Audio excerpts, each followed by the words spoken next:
What if the person you trusted the most was the one pulling the strings of your downfall? In a world of love, betrayal, and hidden truths, every choice comes at a price, and the final secret will leave you shattered. They didn't stand when I walked in. It wasn't the mechanical emission of a greeting, not the polite nod given to a distant cousin. It was the full, deliberate absence of a welcome, someone choosing not to notice me at all. My father's eyes flicked past me, as if I were a smear on the air. My mother murmured, "You came, the way you say, bless you," to a stranger sneezing at a cafe. No one had saved a seat. No one came toward me. In the middle of the Aspen Grove ballroom, under crystal chandeliers that threw stars onto polished marble, I felt like a photograph left out of the album. I had worn the navy sheath that had once hung in the dark of a barracks closet, its hem stiff from starch and memory. It was the same dress I had worn, once, beneath a long jacket on the night I left home. No fuss, no entourage, no apology. The valet took my keys with the practiced boredom of someone who had seen opulence every shift and emotion never. The door closed behind me with a polite thud that sounded, absurdly, like an accusation. Laughter rolled through the room like rehearsed thunder. Plates clinked. The kind of brightness that comes from years of polished smiles shone back at me in the faces I had known as a teenager, faces that had once passed folded notes in biology, faces that had borrowed debate outlines and pretended to be impressed by my enthusiasm. There were familiar frames of reference on every table: Dr. Venkataraman, Senator Ames, and CEO Lynn. Their name cards lent them weight. My own card, when I found it, said only, Evelyn Cross. No title, no rank. A half-empty chair near the back by the exit, its cushion depressed, a centerpiece vanished. My mother stood by the framed photographs mounted on the wall, baby pictures, caps and gowns, triumphant smiles. Her laughter floated free and warm. She pointed to a glossy print of my brother and beamed like a trophy had just been polished. The caption beneath read, Gavin Cross, valedictorian, Harvard, class of 2009. There wasn't a single picture of me. Not one. When she saw me, she blinked as if I were a reflection at a bad angle. "Oh," she said, her smile a practiced gear slipping a degree. "You came?" My father turned, gave me a look that was polite in the way a judge is polite before a dismissal, and then looked away. No hug. No proud squeeze of the shoulder. Nothing. "Where are you sitting?" she asked, already veering toward someone else who had committed the cardinal sin of making dinner a conversation. "Table 14, I said, quietly. I had memorized their tables the way soldiers memorize routes, so I would always know where to stand and where to move. "Near the back, I think," she replied, then smiled and drifted away, as if my being there were a small reluctance she had indulged. They did not simply forget me. They had gone to work erasing me. That was the sting. Not that they had left me out. People get busy. People make mistakes, but that they had orchestrated my disappearance like careful surgeons. The more I watched them clip at the threads of my life, the more I saw the pattern. One whispered omission here, a purposeful email there. Clean, clinical, done to preserve an image. A woman I had known for years, Maya Lin, whose laugh had punctured the air during Model UN and who now wore a corporate armor of silk, slid into the seat opposite me with a phone in her hand and an apologetic tilt to her mouth. You know that look, the expression people wear before they hand you cold news with the force of a knife. "I thought you should see this," Maya said. She showed me a screen. The print was dated, the header official. The subject line read, "Removal Request, Evelyn Cross." It was addressed to the Jefferson High Alumni Committee and came from my father's office account. Given Evelyn's decision to discontinue her academic trajectory and pursue non-traditional employment, we feel that her inclusion in the upcoming alumni honor roll may confuse long-standing impressions of our family narrative. Kindly remove her name from any future recognitions. My throat narrowed. Every clause was selected with the care of someone writing a legal brief. Not a whim of embarrassment, a strategy. Non-traditional employment, they called 20 years of duty, deployments, clandestine committees, commendations that did not fit their picture of respectability, a stain to be scrubbed clean. Maya swiped. There was another message. This one purportedly from my mother. A request to the Medal of Honor nomination board to withdraw my file, claiming I wished privacy. I had never written such a thing. I had never asked for anonymity from anyone. They had not only ignored me, they had stolen even the account of my choice. I folded the napkin in my lap until my fingers hurt. The shrimp was lukewarm. The bread was stale. The wine tasted of something I couldn't name. Regret, maybe. The slideshow clicked on with baby photos, homecoming, graduation, the curated narrative of the Cross family. I was not in the script. At 17, I had told them I was going to West Point. My father had been silent for a long minute, as if considering whether the news was a joke. So, you'll choose the barracks over the Ivy League? He had said finally. I had answered, I'm choosing purpose. He left the room. The rest of my life had followed that pattern. I stepped forward and they stepped out, as though absence were the only kind of approval they could offer. They had made their choices. They had removed me from the wall, from the photo albums, from the stories you tell your friends to make your children seem simpler and more marketable. And they had done so with the precision of professionals. The MC took the mic and raised his glass. To the shining ones of 2003, he said. Some went corporate, some creative, and any generals in the room? Laughter bubbled like a shallow stream. My father, with the practiced deafness of a man who never wanted to offend, laughed loudest. If my daughter's a general, he called, then I'm a ballerina. The quip set off a wave of chuckles. My mother added a cool aside about a passing fancy, about Evelyn still being on some base peeling potatoes, and the room erupted. No one looked to me to correct them. No one remembered. Melissa's face, Maya's, had colorless confusion. She glanced at me and ducked her eyes away. My father and mother belonged to a social climate that preferred comfortable, simple stories to complicated truths. They had chosen the simpler lie. The ease with which they minimized me stung more than their words. I had trained myself to be still under pressure. The military teaches you to anchor while the world rages. I sat still. My hands folded like a practice formation. When my name did appear on the screen in an old group shot, they blurred my face into the background and zoomed in on Gavin, who had the habit of smiling as though the world owed it to him. He was front and center, 2 sizes too big in a borrowed blazer. He had never given the final speech in debate the way I had. But the narrative was not the truth. Narrative was what people chose to remember. I needed air. The balcony felt like an island. The night had a sharp scent, cut grass, distant smoke from someone's backyard, and language faded. I did not cry. I had traded tears away as currency, saving them for actual emergencies. Quiet had become a habit. It had protected me and hid me in equal measure. My phone buzzed. The icon showed a secure notification. Aegis status updated. Threat level 3. Requesting eyes. The letters were clinical and necessary. They spoke a language my family would never understand. I stepped back into the suite that had been reserved for me, an odd luxury the reunion planners had seen fit to provide, and closed the heavy door. I drew the curtains and brought out the black case I'd kept hidden where no one would look, beneath the dress, under a false panel in the suitcase. It required fingerprints, a retinal scan, and a voice phrase to unlock. The interface blinked awake, a quiet, obedient machine. On the screen, an operational board bloomed. This wasn't parade ground paperwork or award citations. It was a live feed, coded intrusions, traced packets moving like ants toward a NATO archive, a vector analysis that spelled the potential for catastrophe if left unchecked. A unit across the ocean awaited orders. I could feel the old clarity coming back, precise, cold, necessary.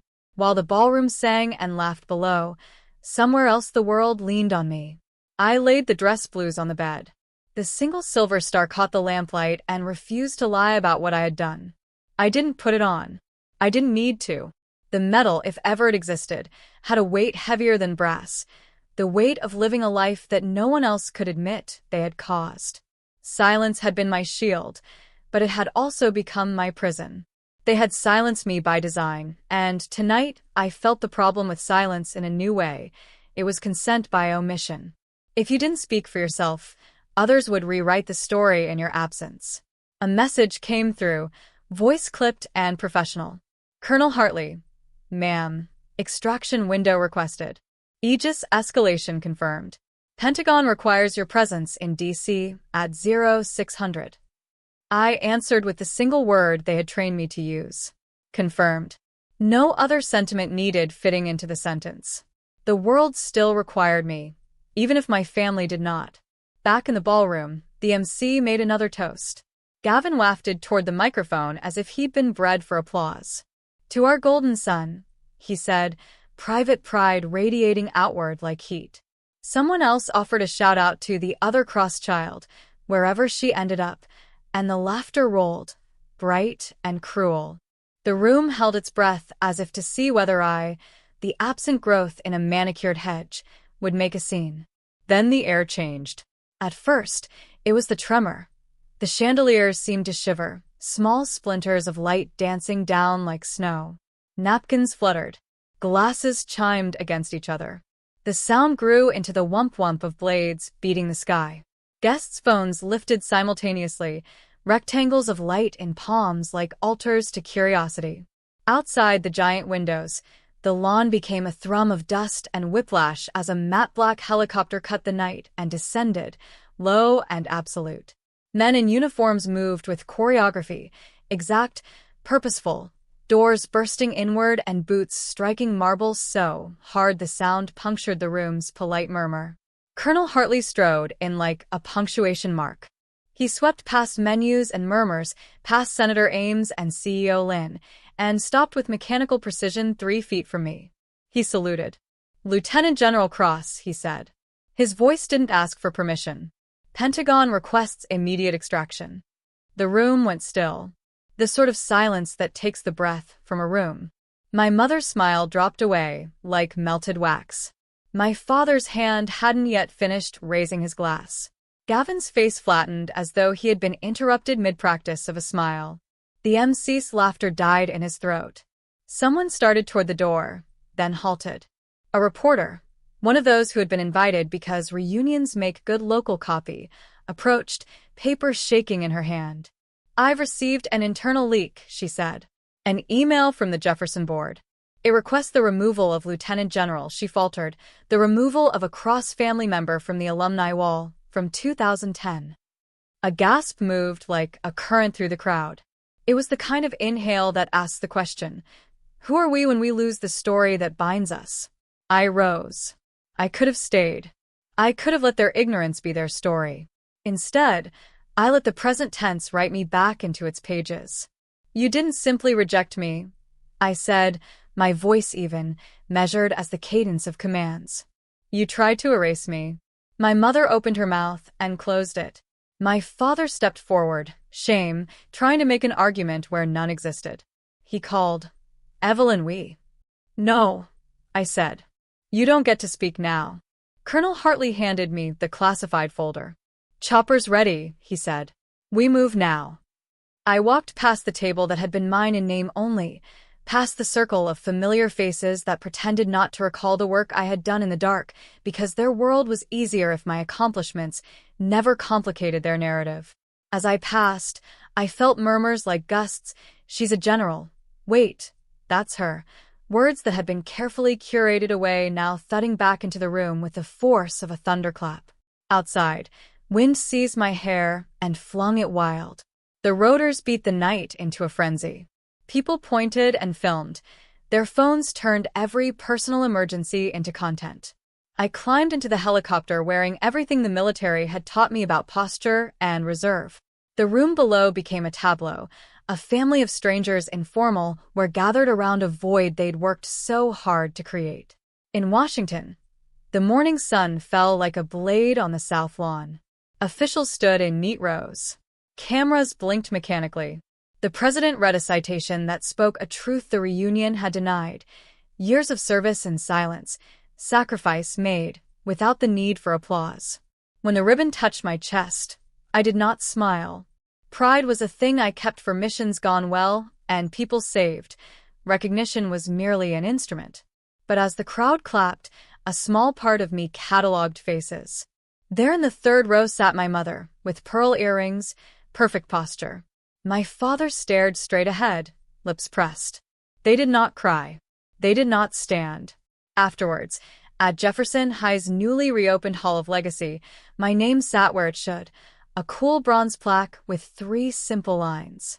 Evelyn Cross, led in silence, served without seeking audience. Not gold. Not carved fanfare. Just a brass that kept its truths plain. A young cadet approached, freckle-faced and nervous, the age I had been when I had taken the train to an uncertain future. "Ma'am," she said, voice breaking like glass. "You're the reason I enlisted." I nodded once. That single, small motion felt like payment enough, not for my medals, but for the lives that might follow because someone up the chain had finally told the truth.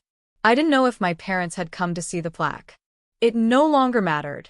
There is tenderness in abandoning the effort to be welcomed by those who will never offer a genuine welcome. You choose what you carry forward and what you lay down. You stop asking for permission to exist. But even with the medal at my throat and the plaque in place, there was a movement within the world I had sworn to protect that did not settle with a medal or a speech. The Aegis alert had not dissipated. Whoever had tried to scrub me out of a wall had also been patient enough to plant deeper, colder mechanisms in places where neither my mother nor my father would ever look. The message from Colonel Hartley had been clipped, professional. The folder had been brief. But there were notes underneath the official lines, a single packet trace that stopped and started in a place that suggested more than misdirection. Someone had leaked more than a request to tidy an alumni list. Someone had threaded a needle through an international archive. That night, in the quiet of my hotel room, I opened the folder again. Along with the classified brief was a printed copy of the email sent in 2010, the one requesting my removal. My father's name at the header, my mother's name on a second line of the body, with a polite, persuasive argument for invisibility. An old habit pressed against the new. See what people had done, and then ask why. The paper felt ordinary beneath my fingertips, but ordinary is often the disguise for crimes that care not for noise. Someone had chosen erasure as policy. Someone had chosen silence as a brand. I looked at the single silver star folded into the case beside the suit. I had a face the world knew when it wanted to, and a life the world refused to acknowledge when it was inconvenient. But the Aegis board pulsed quietly on my screen. Threat level 3. The trace had threaded into NATO systems and then petered out. That petered out bothered me. Connectivity doesn't peter out by accident. For years, my silence had done what I needed it to do. It protected the mission and the people who depended on it. Now I was beginning to understand that silence also enabled other people's stories about me. Tonight, in a room full of gilded lies, I had been made to stand in my truth. The world that needed me had found me. The world that had never needed me and had quietly excised me could no longer pretend. I set the folder on the bed, turned out the lamp, and let the dark come. The quiet of the room was not peace. It was a held breath. Acknowledgement had its cost. Recognition was a beginning, not a cure. The Aegis board sat like a thin knot in my palm, a live thread that would not stop pulling. Outside, far away, someone added another movement to the pattern. A keystroke here, a packet there. A note that a family could scrub a name from a wall did not mean the world would forget how the wiring still ran. I lay in the dark thinking of the soft silence I'd clung to for 20 years. It had kept me alive. But tonight I understood something more dangerous. Silence can also be a permission slip for those who wish to rewrite you, for those who want you erased. If the world now required me in ways my family never had, then the work of unearthing, of tracking, of confronting that pattern, of those who took erasure as an instrument, would begin in a place that didn't need permission. It would start in the cold gray where protocol meets betrayal. I slept a thin sleep. In the morning, the Aegis trace would bloom again. I would suit up. I would go. But the crease left by my parents' email had been a clean cut through my life, and whatever had been stitched back together in the light of day would not be the same fabric. Outside my window, dawn touched the city with a pale, efficient hand. Inside, my name rested on a plaque, and a medal lay folded in a drawer. But names and medals belonged to a story others could look at and accept if it matched their picture. I had been given back a name. Now I needed to find out who had been writing the margins, and why. The helicopter lift had made it loud enough that no one could ignore it that night. But some silences are quieter, patient, and more deadly. As the Aegis board stilled between updates, a single line of code blinked and reset in a server bank thousands of miles away. Someone smiled at a screen, thinking they had covered their tracks. They hadn't anticipated the muscle under my silence. They hadn't foreseen the way a life taught in the dark keeps its own maps. I closed the folder and slid it into the case. Then I dressed, buttoned the jacket with clean fingers, and left the room the way I had entered most of my life, alone, composed, ready to move the world that refused to see me. The night was unusually quiet, yet beneath that silence, Adrian's mind was a battlefield of questions. He had survived the storm of revelations in the past weeks, but he knew this was only the beginning. Every truth he uncovered seemed to lead to another shadow, another locked door. He couldn't help but feel that someone was pulling the strings from behind the curtain, someone close, yet invisible. Elena's face lingered in his thoughts, her soft voice echoing through his memories. The intimacy they had shared was real, but so was the fear in her eyes the last time they spoke. She knew something dangerous. Adrian couldn't forget the tremble in her hand when she touched his arm, as though she was warning him without words. But what exactly was she hiding? He sat by the window of his small rented apartment, staring out at the flickering streetlights. His reflection in the glass looked older, harder. Life had carved lines of suspicion across his once hopeful face. He picked up the letter that had arrived that morning. A single sheet, no signature, only 6 chilling words written in bold ink. "Stop digging, or she will pay." His chest tightened. Whoever she was in this threat, he knew they meant Elena. The message wasn't random. It was deliberate, personal. Someone was watching him, and worse, they were using the one person he cared about most as bait. Adrian folded the paper carefully, slipping it into his jacket pocket. His instinct screamed at him to run, but another voice, quieter, yet stronger, told him he had to stay. Running would only put Elena in more danger. He had to fight this war on their terms, not his. The following evening, Adrian found himself standing in front of the Marlowe estate, a mansion on the edge of the city. Its iron gates loomed like the jaws of a beast, guarding secrets behind ivy-clad walls. He had traced enough leads to know this place was connected. The Marlowes weren't just wealthy socialites, they were puppeteers in a much darker game. Inside, a masquerade ball was unfolding. Cars lined the driveway, and the sound of laughter mixed with the faint notes of a string quartet spilled into the night. The world saw glamour, but Adrian saw masks hiding corruption. He adjusted his black suit, blending into the crowd as he slipped through the entrance.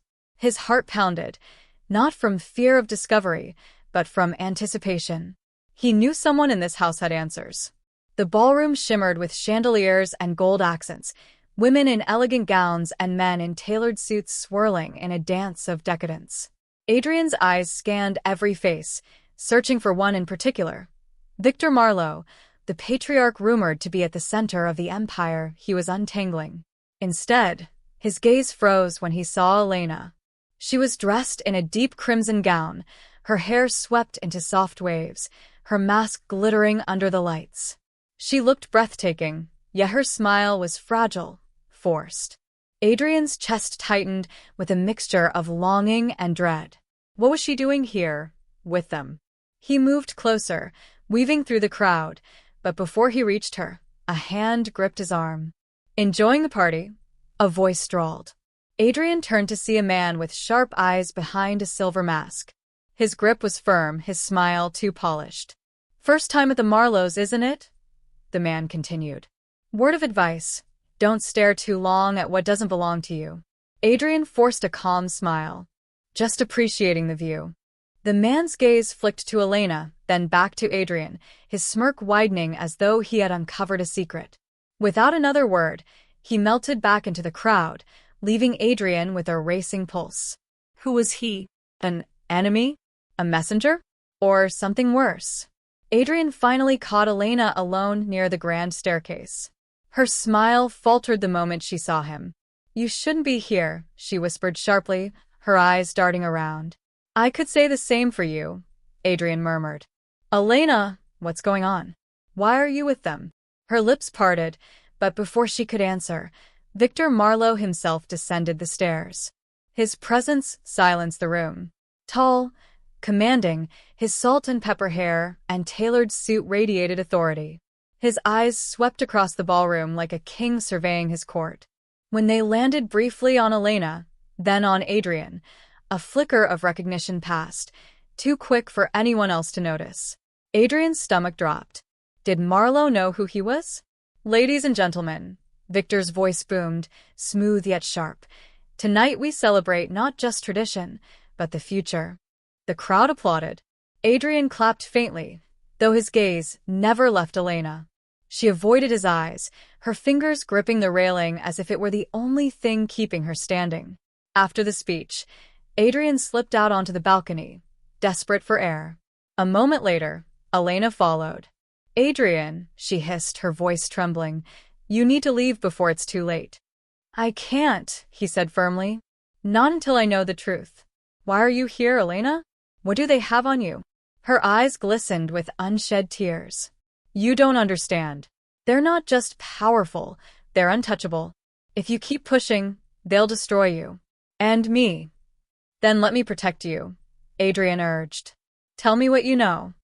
But before she could answer, the silver-masked man from earlier stepped onto the balcony, his expression icy.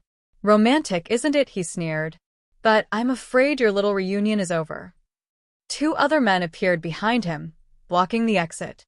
Elena gasped, her hand tightening around Adrian's. For a brief moment, Adrian considered fighting, but he knew the odds were against him. He had no weapon, no plan. Yet surrender wasn't an option either. The silver-masked man leaned closer, his voice low and venomous. "Mr. Marlowe has taken an interest in you. Consider this an invitation and a warning." Adrian's jaw clenched, but he said nothing. The men stepped aside, allowing him and Elena to leave. But Adrian knew this was only the beginning. The game had just escalated, and the stakes were higher than ever. As they slipped back into the night, Elena whispered, "You should have walked away while you still could." Adrian glanced at her, determination burning in his eyes. "It's too late for that." The car's headlights carved a lonely path through the night as Adrian drove Elena away from the estate. Neither of them spoke. The silence between them was heavy with fear and unspoken truths. The city lights blurred past the windshield, yet Adrian's mind was sharper than ever. Every word from the silver-masked man replayed in his head like an omen. "Mr. Marlowe has taken an interest in you." Finally, Elena broke the silence. Her voice was low, fragile. "You don't know what you've stepped into, Adrian. They don't make threats, they make examples." Adrian glanced at her, catching the way her hands twisted nervously in her lap. "Then help me understand. Why are you tied to them? Why were you at that house?" Elena's lips trembled. She turned her face to the window, her reflection ghostly against the glass. "It started years ago. My father, he owed the money. More than he could ever repay. Victor Marlowe offered a deal, protection, opportunities. But nothing with him is ever free." Her voice cracked. "When my father died, the debt became mine. And Victor, he made sure I remembered it." Adrian's grip tightened on the steering wheel. His chest burned with fury. "So, he's using you." Her laugh was bitter, almost broken.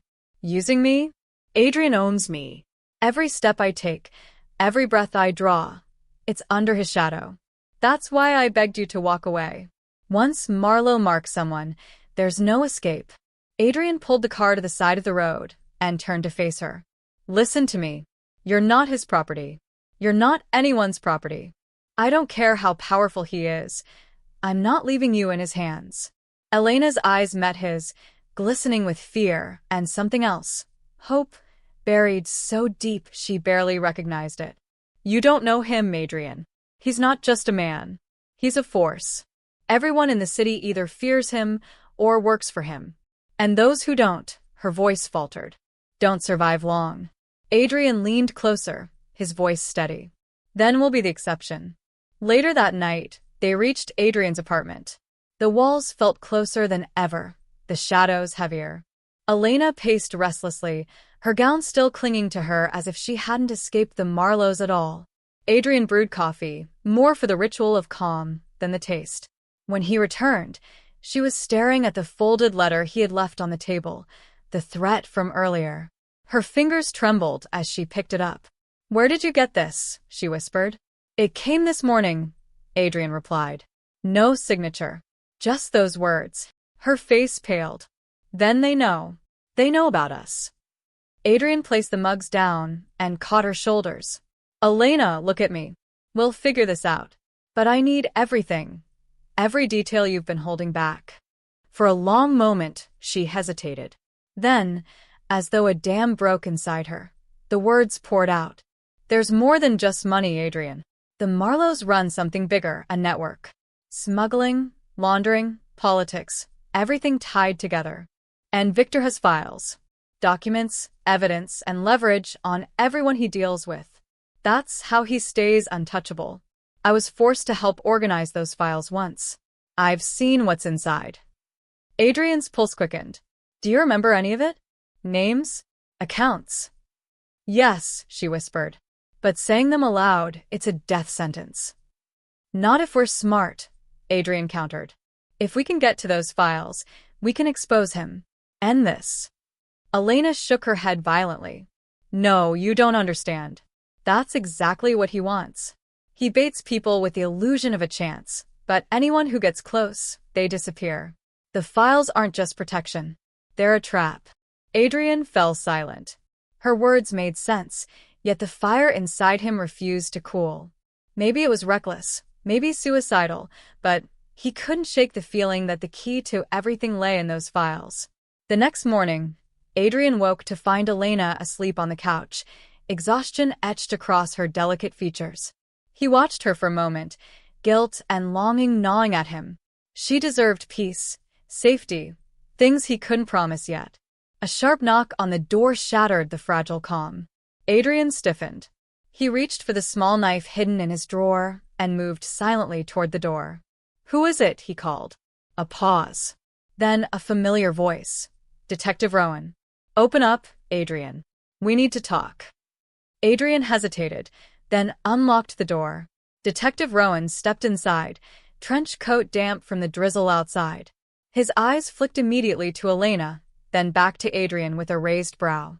"Interesting company you keep," Rowan muttered. "What do you want?" Adrian asked flatly. Rowan sighed. "You've stirred the hornet's nest.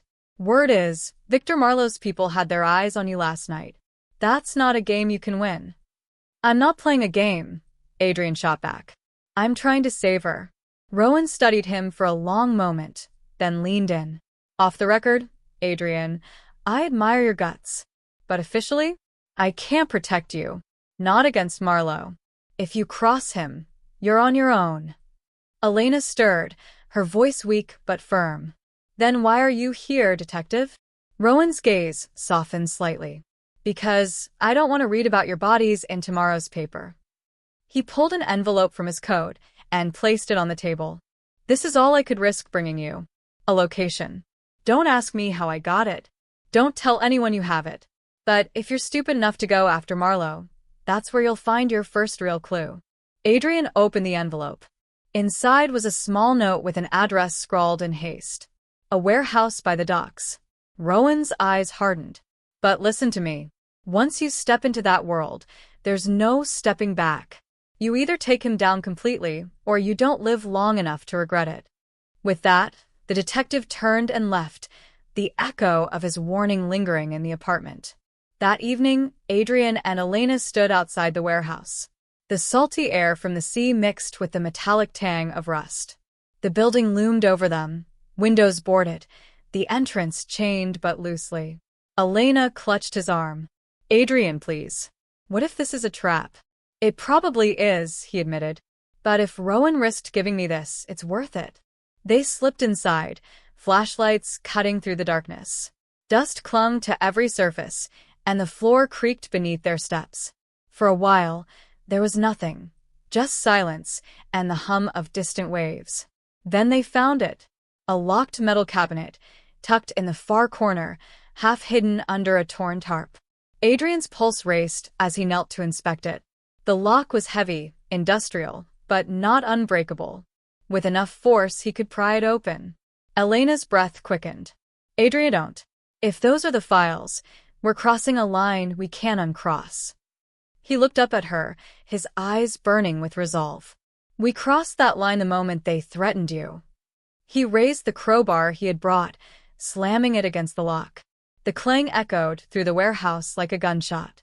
Once, twice, the metal groaned. Then, suddenly, footsteps. Adrian froze. Elena's eyes widened in terror. From the shadows, the silver-masked man emerged once again, flanked by 2 enforcers. His voice was cold, almost amused. I was wondering how long it would take you to find this place. Adrian stepped in front of Elena, crowbar still in his grip. His heart pounded, but he stood his ground. The man tilted his head. You're brave, I'll give you that. But bravery won't save you. You've walked into our web, Adrian. And now, there's only one way this ends. The silver-masked man stepped closer, his boots echoing against the concrete floor. The dim light caught the sharp angles of his mask, giving it a metallic sheen that seemed almost alive. Behind him, the 2 enforcers fanned out, blocking the only exit. Adrian gripped the crowbar tighter.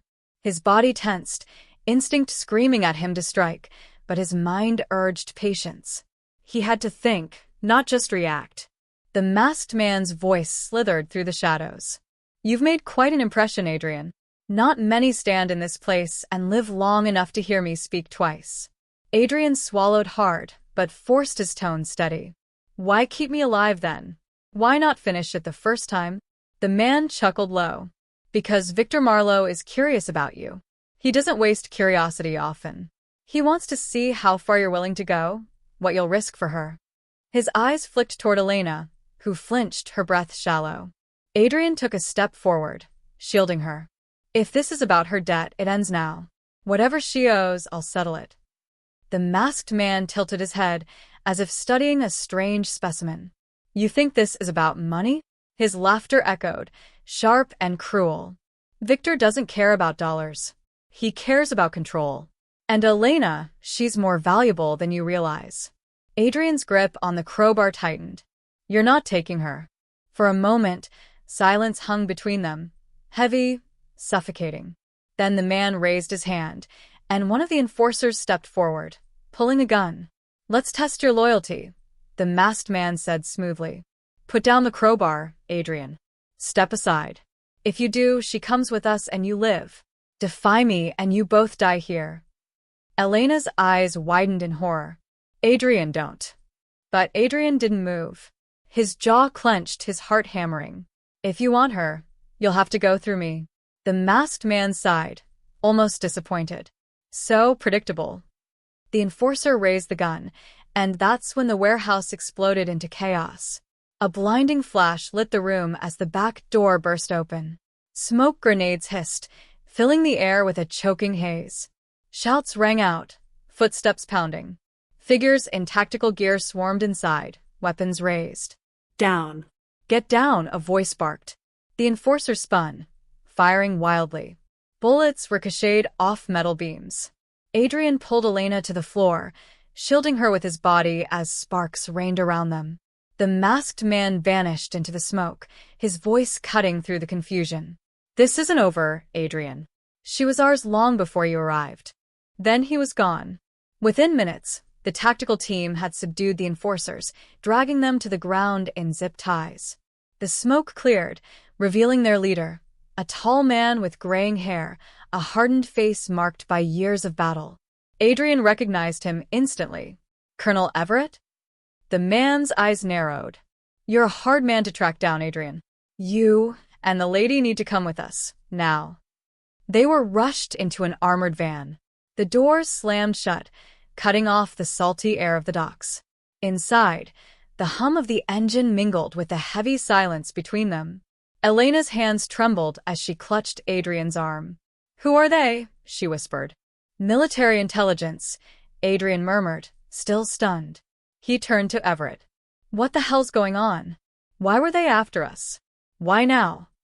Everett's eyes flicked to Elena, then back to Adrian. Because she's not just a debt victim. She's the key to something much bigger. Elena froze. What are you talking about? Everett pulled a folder from his jacket, sliding it across the metal bench. Adrian opened it, his breath caught. Inside were photographs, surveillance notes, and classified memos. All centered on Elena. Adrian's voice was low, almost a growl. Explain. Now. Everett's tone was clipped, efficient. Victor Marlowe runs more than crime. He's tied into international networks, arms, data, politics. But his power comes from leverage, the files you've heard about. Elena here was forced to organize and encode part of that system. What she doesn't realize is that she still carries fragments of it, in memory, in code she built herself. Without her, those files are meaningless. With her, he controls everything. Elena shook her head violently. No, I don't remember. I tried to forget. Everett leaned forward, his eyes burning. You can't forget what you created. That's why Marlowe will never stop hunting you. The words hung in the air, suffocating. Adrian took Elena's trembling hand. Then we protect her, whatever it takes. Everett's expression hardened. Protection isn't enough. The only way out is to dismantle Marlowe's empire, and that means Elena must remember. The van jolted to a stop. The doors opened to reveal a nondescript building, its windows darkened. Inside, it felt more like a bunker than an office. Steel walls, humming servers, agents moving with quiet efficiency. They were ushered into a secure room. A single monitor glowed on the wall, displaying encrypted data streams. Everett stood before it, arms crossed. This is where it begins. We've intercepted chatter. Marlowe is preparing something. A move bigger than anything before. If we can access the files Elena helped build, we can stop him. But without her memory, we're blind. Elena's voice cracked. You're asking me to relive hell. Everett's tone softened slightly. I'm asking you to end it. Adrian squeezed her hand gently. You're not alone this time. I'm with you. Tears welled in her eyes, but she nodded faintly. Then, show me what you have. Hours blurred into each other as Elena sat before the monitor, guided by agents and Everett's terse instructions. Symbols and numbers filled the screen, fragments of a code she once designed under duress. Her fingers trembled at first, but slowly muscle memory returned. Patterns emerged. Adrian watched, his chest swelling with equal parts awe and fear. She was brilliant, far more than she believed. But with every keystroke, he could see the weight crushing her. At last, she leaned back, pale and shaking. I found something. A schedule. A shipment is moving through the city tomorrow night. It's not weapons, not money. Her eyes widened in horror. It's people. Everett's jaw tightened. Human trafficking. That's his next move. Adrian's fists clenched. Then we stop it. We take him down. But before anyone could respond, an alarm blared through the bunker. Red lights flashed, sirens wailing. A voice crackled over the intercom. Security breach. Perimeter compromise. Everett cursed, drawing his gun. He found us. Adrian pulled Elena to her feet, heart pounding. The bunker shuddered as explosions echoed outside. Everett barked orders. Get them to the safe room now. But before the agents could move, a voice rang out through the chaos. Smooth, mocking, amplified over the intercom system. Victor Marlowe. Did you really think you could hide from me, Elena? Did you think your little soldier could keep you safe? This city is mine. And soon you will be too. Elena's face went white, terror flooding her features. Adrian pulled her close, whispering fiercely, He won't touch you. Not while I'm alive. The lights flickered, the bunker walls trembling with another blast. And in that moment, Adrian realized the real war had only just begun. The next morning, Sophia awoke to the faint rays of dawn seeping through her curtains, her body still trembling from the confrontation with Elena. She had spent the night tossing and turning, haunted by fragments of memory that refused to connect into a complete picture. A sense of urgency gnawed at her, an intuition that something had been deliberately hidden, perhaps even erased, from her mind. She showered quickly, slipped into a dark blue dress, and decided that she couldn't wait any longer. If the answers were buried in her father's past, then the only place to start was his old office in the law firm, now abandoned since his death.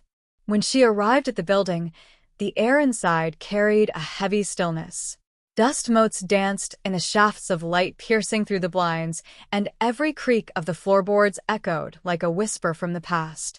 She walked to his office, her fingers tracing the brass plaque with his name that was still screwed into the door.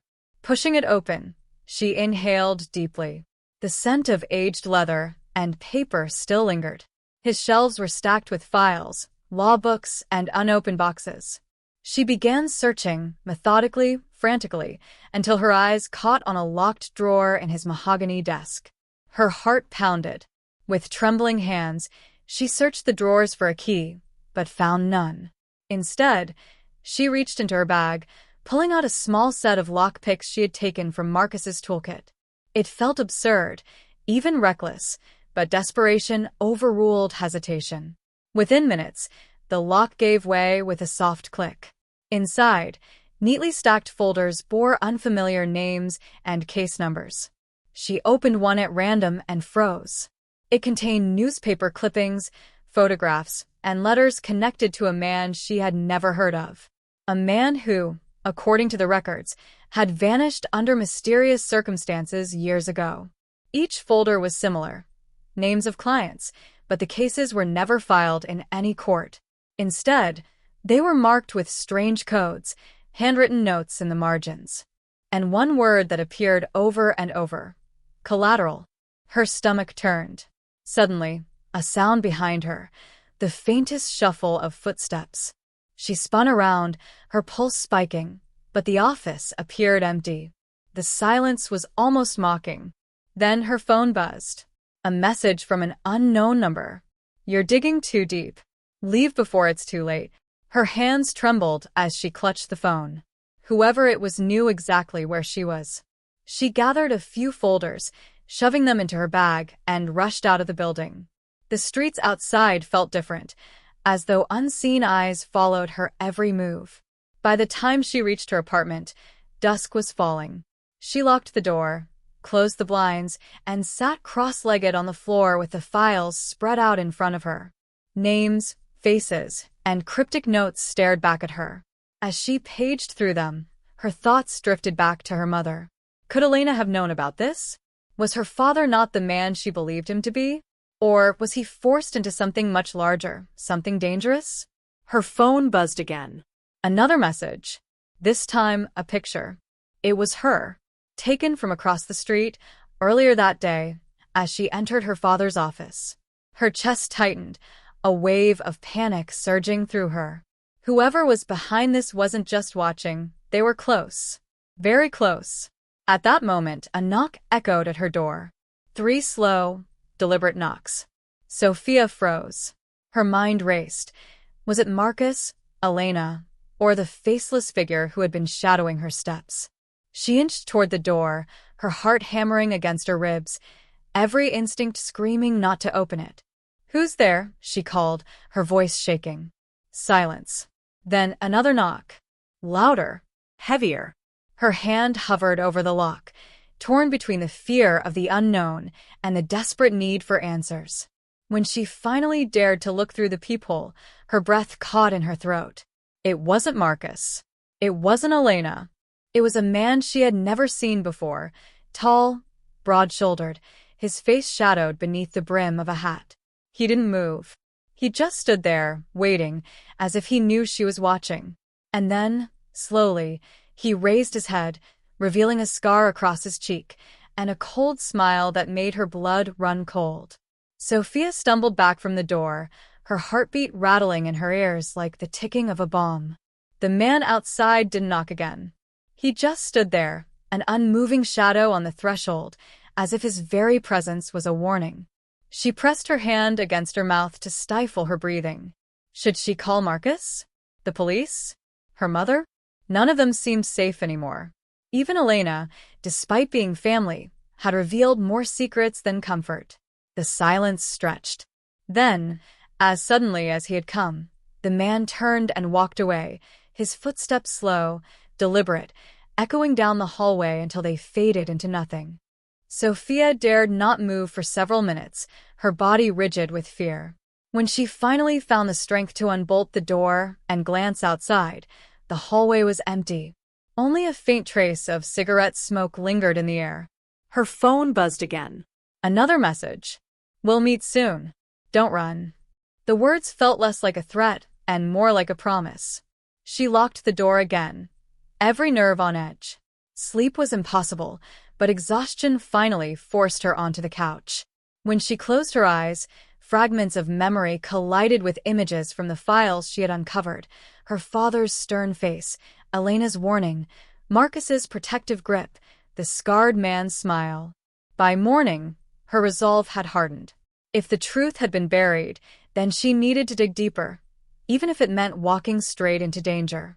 The following day, Sophia arranged to meet Marcus in a quiet cafe downtown. When he arrived, his expression shifted immediately at the sight of her pale face and trembling hands. "What happened?" he demanded, sliding into the booth across from her. She handed him one of the folders she had taken. He flipped through it, his brow furrowing. "These cases," he muttered. "None of them were ever filed in court. But look at the dates. They line up with disappearances the police never solved." Sophia swallowed hard. "What was my father doing, Marcus? These people, they're gone. And everything is marked as collateral. What does that mean?" Marcus leaned back, his jaw tense. "It means he was involved in something he couldn't put on record. This is bigger than we thought. And if that man you saw last night is connected." She cut him off, whispering, "He knew where I lived. He watched me." Marcus grabbed her hand, his eyes fierce. "Then you're not safe alone.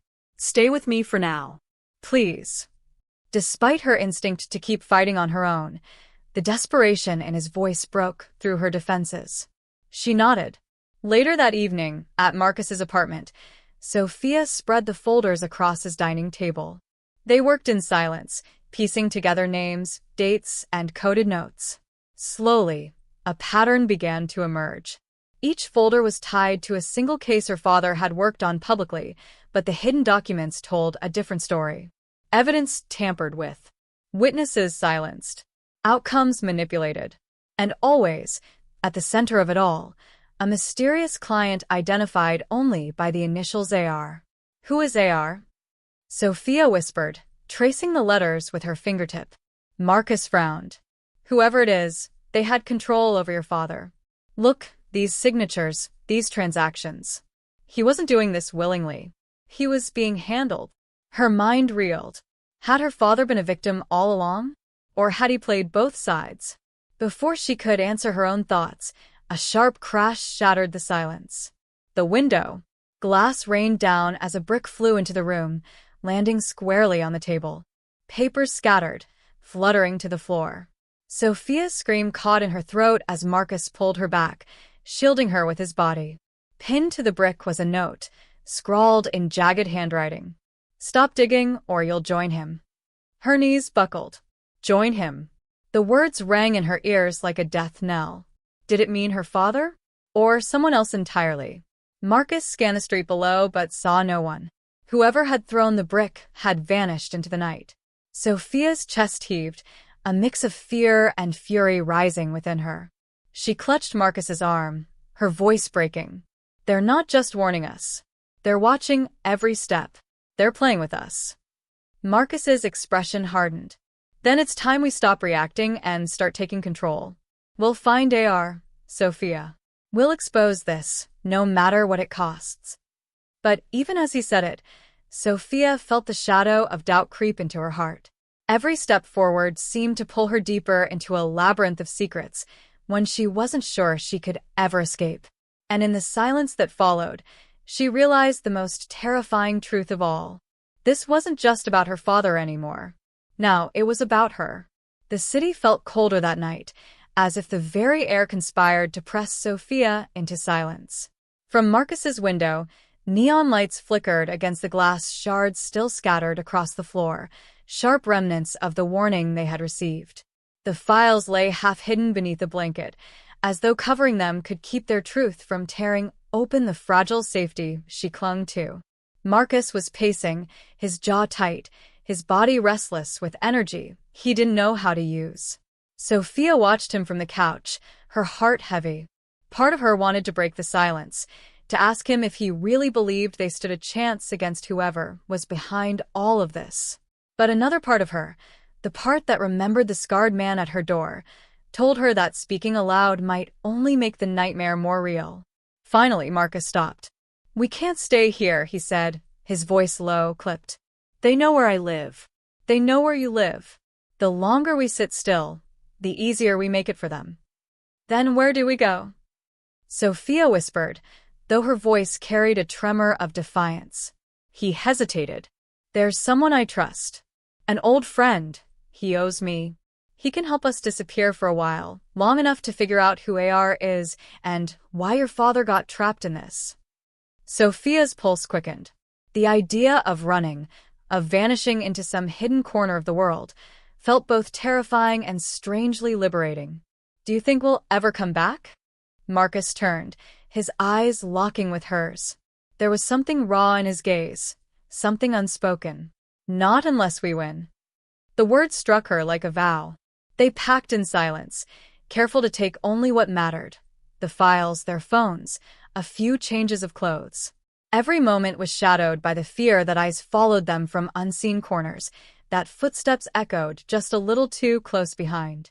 At dawn, Marcus guided her to a beat-up sedan parked 3 blocks away. Its paint was dull, its plates untraceable, and Sophia knew instantly it had been waiting for this day. The road stretched endlessly before them as they drove out of the city. Sophia leaned her head against the window, watching skyscrapers melt into suburbs, suburbs into winding country roads. For a brief moment, it felt like escape, like breathing. But the files on her lap were a constant reminder, weighty, accusing, filled with names that demanded answers. She opened one at random, her eyes tracing the typed lines until her breath hitched. It was a letter, addressed not to her father, but from him, written in hurried, slanted handwriting. "If you're reading this, it means I failed to keep you safe. They'll come for you, just as they came for me. Trust no one, not even those who swear loyalty. Find AR, and you'll find the truth. But be warned, the truth will destroy you before it sets you free."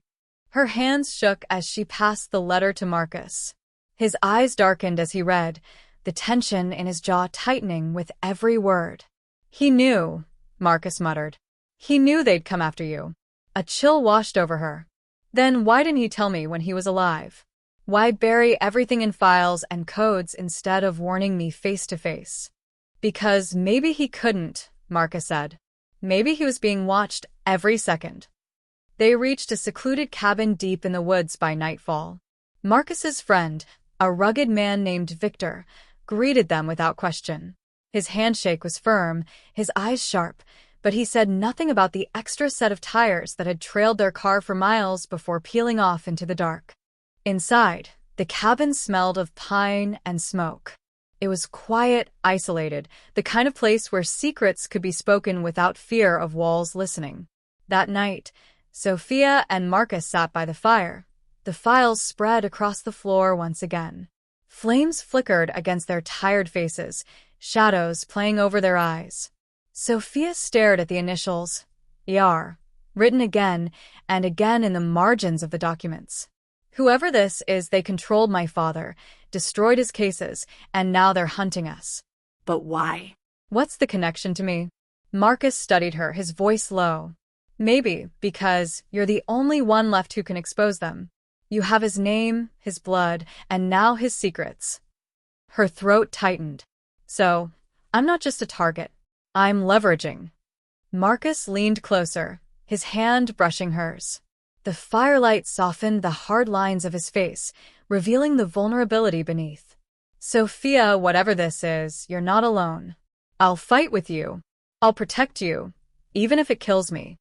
Her heart ached at the weight of his words. She wanted to tell him how much his presence meant, how his strength kept her from unraveling completely. But the fear that tomorrow could take him away kept the words trapped in her chest. Instead, she squeezed his hand, silently promising herself she would never let go. But just as the quiet began to feel like safety, a sharp rap at the door shattered it. Both of them froze. Victor rose from his chair, his hand instinctively reaching for the pistol at his belt. The knock came again, slow, deliberate 3 times. Sophia's body went rigid. The sound was the same as before. The scarred man. Victor motioned for silence as he approached the door.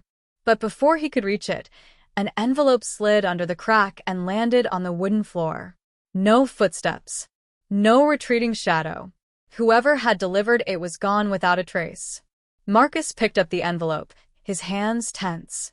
He ripped it open, and together they read the single sheet of paper inside. Part 2 is over. It's time to finish what your father started. Tomorrow midnight.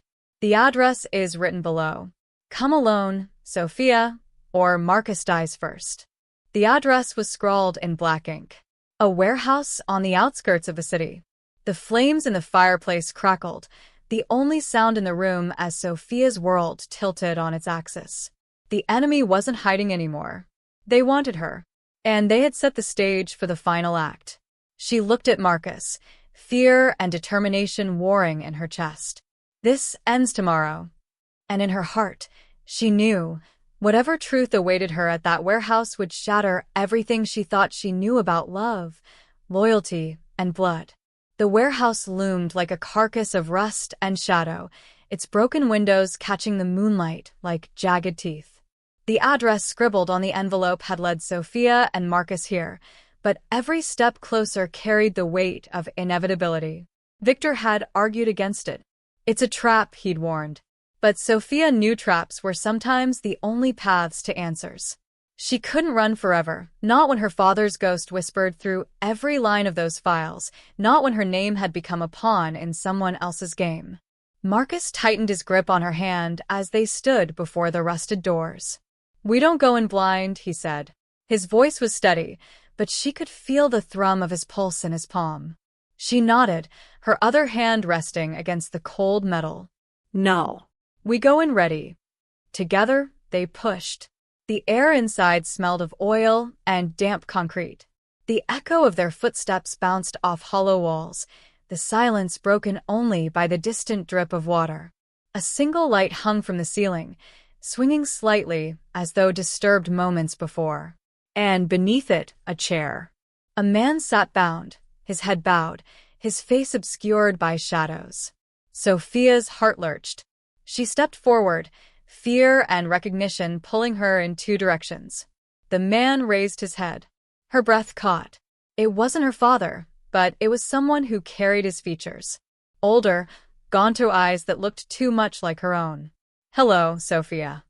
His voice cracked, gravelly, but it carried an unsettling familiarity. Marcus stiffened, his hand brushing the concealed weapon at his side. "Who are you?" The man smiled faintly. "Not who. What?" "I'm the one your father trusted when he shouldn't have. I'm the shadow he fought, the silence he feared. I'm AR." Sophia's chest tightened, a storm breaking inside her. "You," she stammered. "You ruined him. You erased everything he was." "No," AR said, his voice almost gentle. "He did that himself when he chose to hide behind honor instead of power. He thought truth was enough. But truth without control is nothing. So, I took what he wouldn't use. I built the machine from the ashes of his integrity." Sophia shook her head, ball rising in her throat. "You manipulated him. And when he wouldn't bend, you destroyed him." "And now," AR murmured, eyes gleaming, "I will see what you are made of. Will you fight me, or will you inherit what your father abandoned?"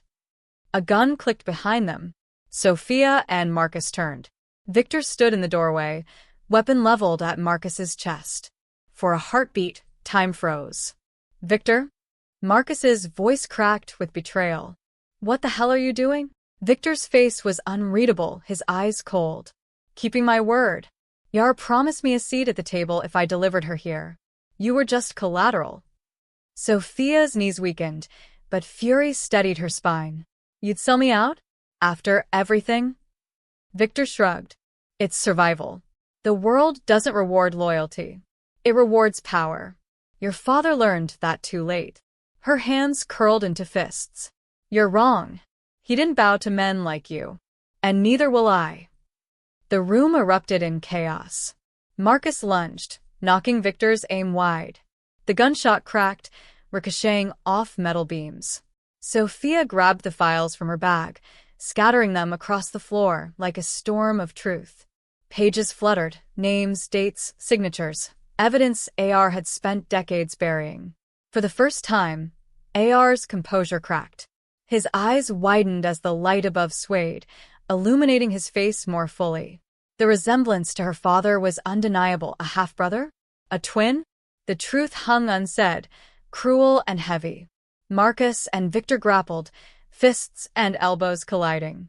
The gun slid across the concrete, stopping at Sophia's feet. Her hands trembled as she picked it up. She had faced war, death, silence, but never this choice. Victor's voice snarled. Do it. He'll drag you down just like your father did. AR's calm voice cut through the din. Pull that trigger, Sophia, and you prove you mine. Marcus met her eyes, breathless, blood at his temple. Don't listen to them. You know who you are. You've always known. The moment stretched into eternity. Sophia's finger hovered over the trigger. Her father's letter echoed in her memory. The truth will destroy you before it sets you free. With a cry that tore from the deepest part of her, she fired, not at Marcus, not at AR, but at the ceiling light. The bulb shattered, plunging the warehouse into darkness. Chaos exploded. Shouts, footsteps, the crash of bodies against steel. Sophia dropped to the floor, crawling through scattered files, gathering as many as she could. She heard Marcus roar, Victor curse, and AR laughing low like a phantom.